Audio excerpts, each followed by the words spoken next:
Hi guys! Welcome po ulit sa ating Labutis J channel.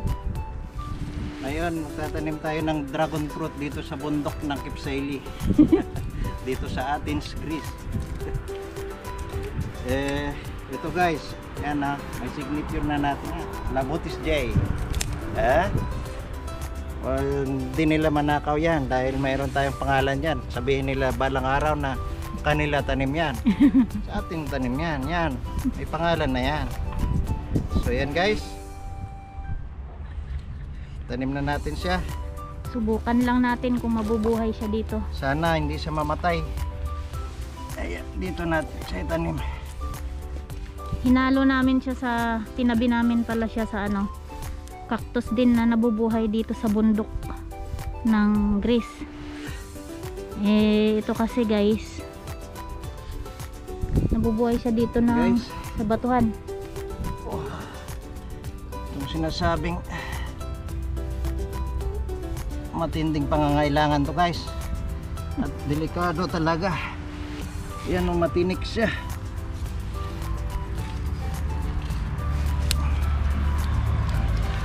Parang ang babaw pa. Tama na yan, magkuhan lang siya. Dapat pala may tubig ka dala. Konti. Ayun tayo dyan. Ayun guys, sana lumaki ka. Dragon fruit Labutis J bato sa paligid.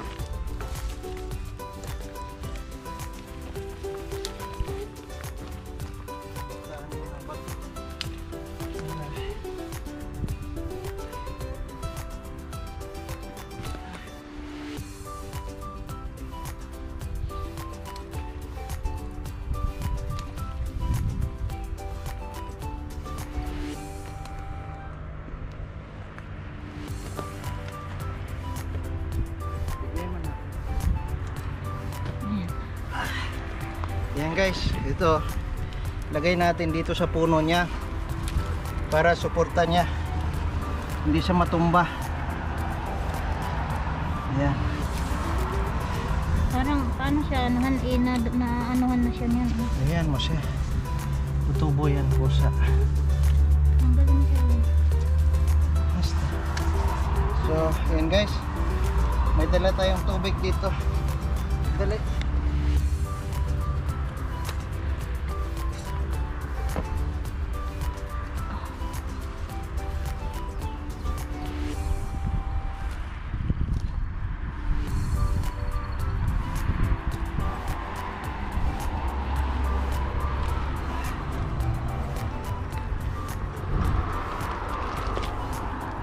Mayroon pa tayo pero huwag natin isama. Ayan, sana mabuhay ka, Labutis J dragon fruit. Ayan ha, dilig-diligan natin siya ng konti para mayroon siyang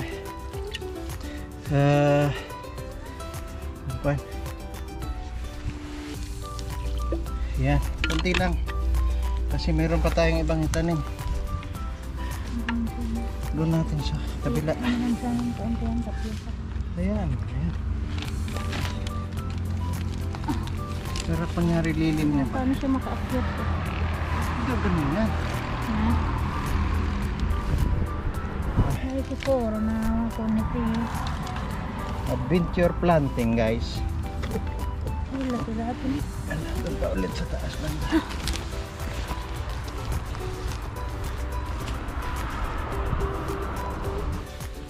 Oh.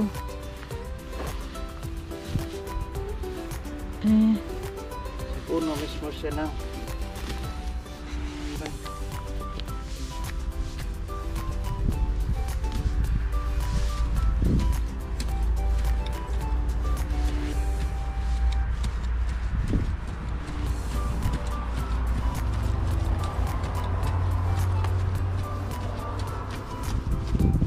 So ang gagawin natin dito guys, dahil parating na yung summer, kailangan na minsan pabalik-balikan para diligan sila. Hindi nga dapat ibuon ko ng gusto eh. Ano eh.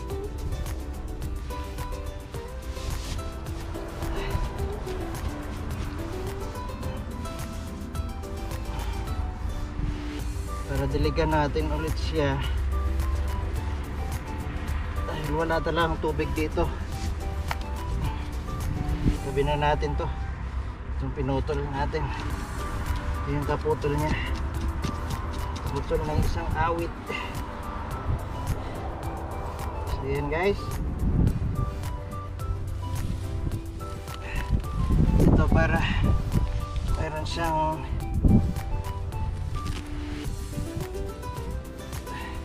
hanggang magkaugat siya, meron siyang lilim. Ayan.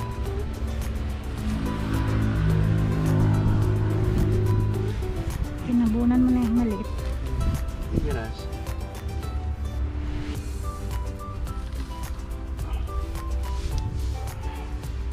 Ayan na.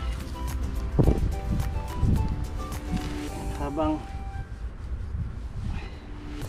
mag-uugat mo na siya, meron na siyang lilim. Yung tubig. Wala na tayong inumin.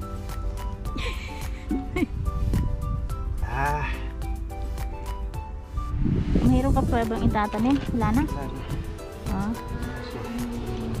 So yan guys.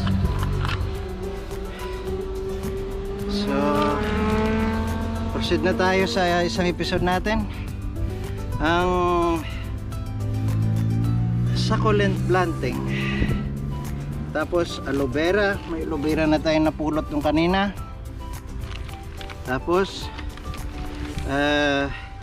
dahil dati dito rin tayo sa bundok guys, mamulot na rin tayo ng konting ito, isang uri din to ng succulent. Ito guys, ha? Talagang wild to, wild siya. Ayan, Ito, kukunin natin siya.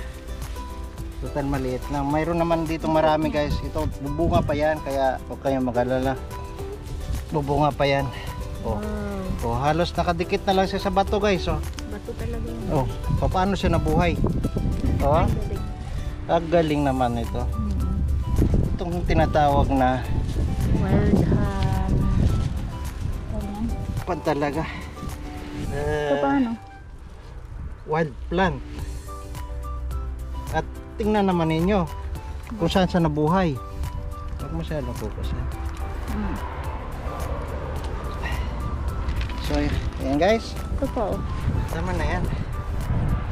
Next time ulit yan.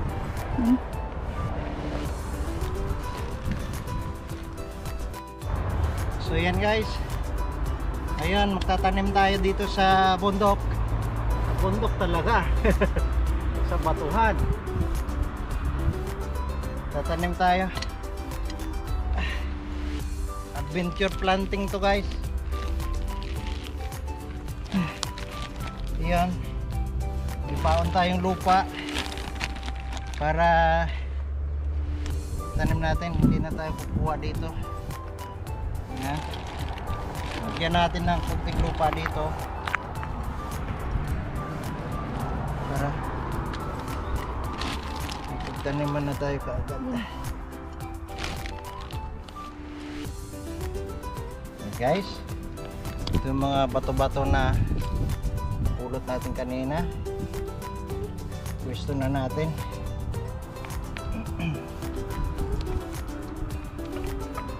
Extra pala muti to guys eh. Kaya yun ang tinatawag. Hindi naman nakakasawa na puro halaman lang talaga siya. So yan. Ito tingnan na natin to. Ito'y galing pa sa Santorini guys. Lagay natin dito kunyari. Yan. Ano siya? Yan, sanga.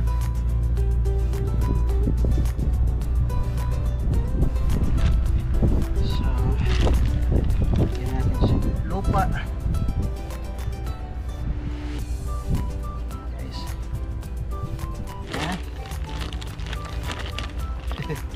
mga shells pa tayo dito guys. Oh.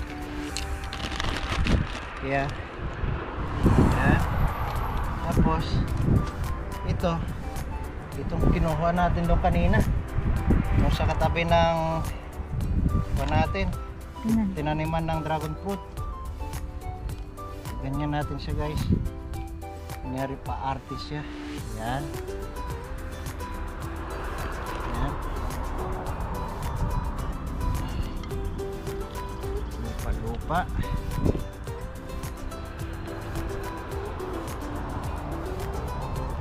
Ito, bawasan natin siya ng konti.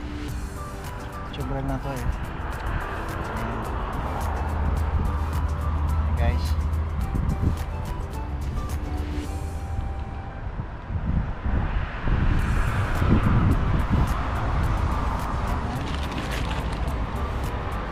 Tapos ito, dala din natin to.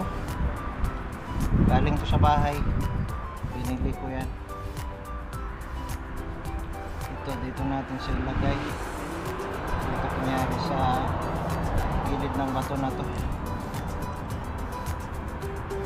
Tapos ilagay natin siya dito na kunyari bato din niya. Guys, bago pa.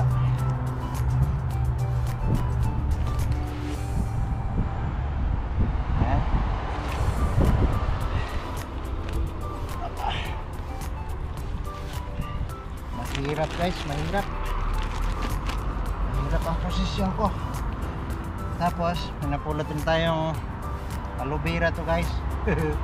Pinulot lang din natin doon sa dinaanan kanina. Natin siya ilagay sa likod kunyari. Adjust lang natin sila. Yan. Yung adjustment lang para pumasya sila. Silang lahat.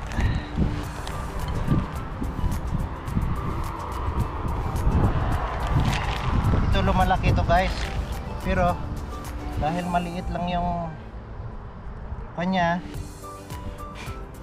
maliit lang yung lupa niya, hindi siya masyadong lalaki, kaya mabagal din ang paglaki niya. Ayan.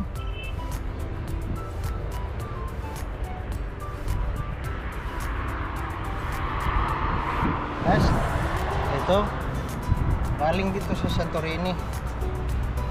Ito pinotol ko, mabilis lang naman yan pag-ugat guys, kaya tanim natin siya dito sa harapan. Ayan. So, lupa-lupa.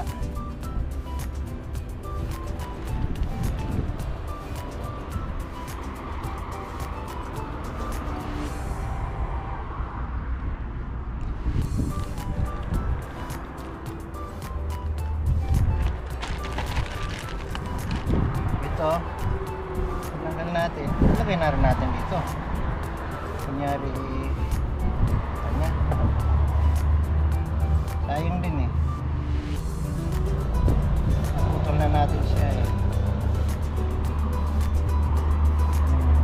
Yan.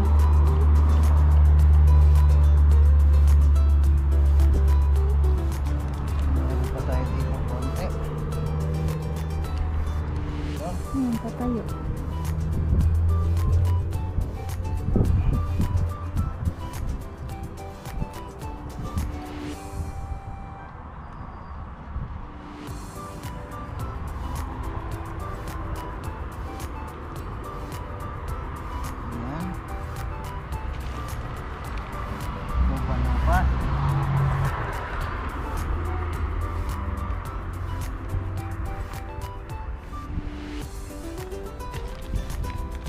Guys, medyo camera girl, focus mo ng konti para makita nila yung ating ginawa. Yan.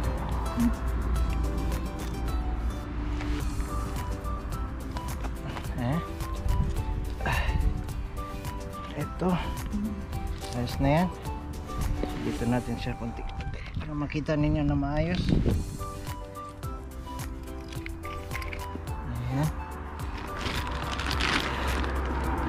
Boy Scout tayo guys, may baon tayo, lupa. Patayin mo kaya ito.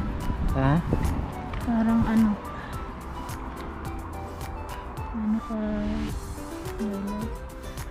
Ganun yung style niyan. hmm. Kunyari ganun siya. Katarakte.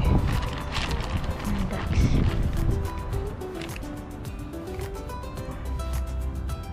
Ayan.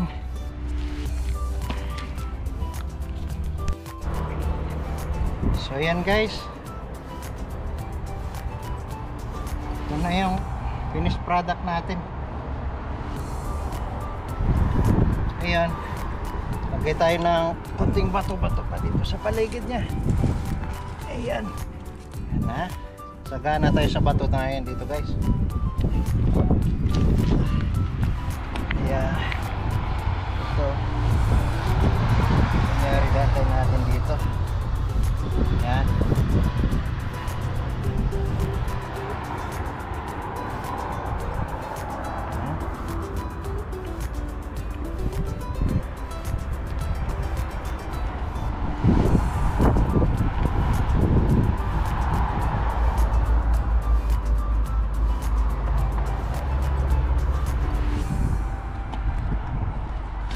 Dahil marami tayong bato-bato dito, kinar natin dito sa mga gilid-gilid niyan mga bato-bato. Kunyari nasa wild din siya guys. Ayan. Talagang nasa wild to dahil dito natin sa tinanim sa wild. Ito bundok.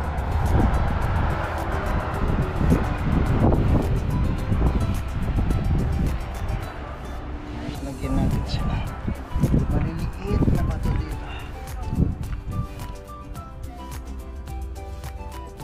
Tulad lang guys dito sa paligid-ligid lang ng maliliit na bato.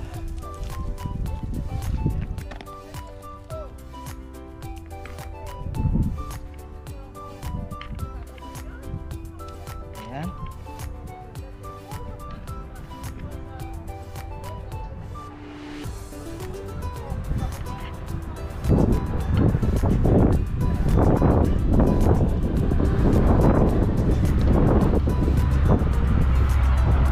Guys, hindi natin siya iiwan. Iuwi natin to ba? Sayang to.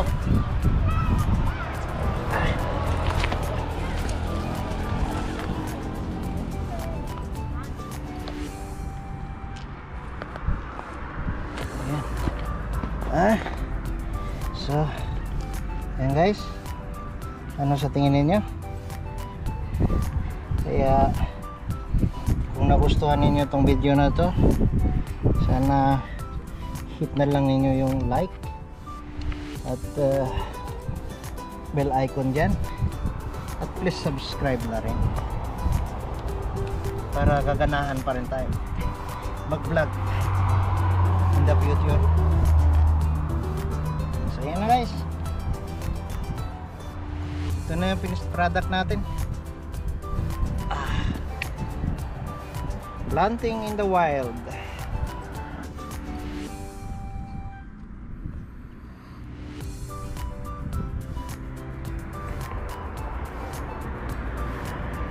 So yan na itinanim natin dito sa wild. Dito tayo sa ilalim ng mundok na to guys. Yan. Ayan. Doon natin tinanim yung dragon fruit doon sa mga cactus na yon. So, ayan ang view dito guys. Yan mga labutis girls.